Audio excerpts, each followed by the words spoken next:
अस्सलाम वालेकुम। Easy knowledge with वक़ार में खुश आमदीद। बिस्मिल्लाहिर्रहमानिर्रहीम। अस्सलाम वालेकुम प्यारे दोस्तों, उम्मीद है आप सब खैरियत से होंगे। मेरा नाम मोहम्मद वक़ार है और आप देख रहे हैं easy knowledge with Waqar YouTube channel. प्यारे दोस्तों, आज की वीडियो हम ये बताएंगे कि एग्जॉस्ट फैन को ग्लास के अंदर किस तरह से लगाते हैं, ग्लास की किस तरह से कटिंग करते हैं। सबसे पहले आपने एग्जॉस्ट की पमैश कर लेनी है, फिर आपने मखसूस हिस्सा पे ग्लास के जहाँ से इसको काटना है आपने कलम को फिट करना है और कलम को पमैश के हिसाब से खोल लेना है। अब हम जिस जगह को काटना चाह रहे हैं इस जगह पे केरोसिन ऑयल यानी मिट्टी का तेल लगा रहे हैं।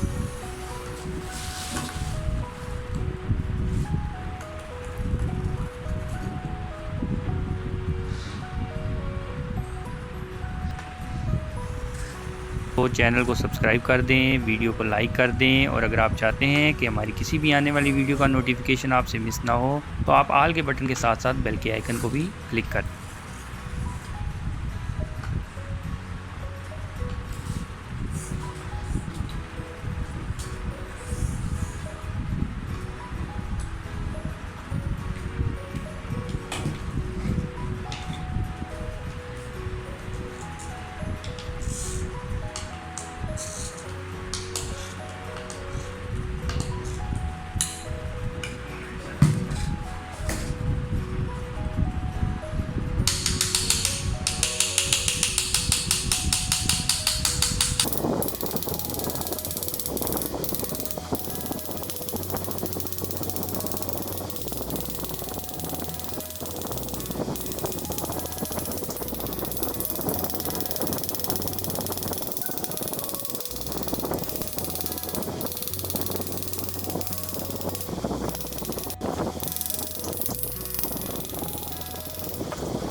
हमारी वीडियो पसंद आए तो इसको लाइक करें, इस पर कमेंट्स करें और अपने दोस्तों के साथ भी शेयर करें।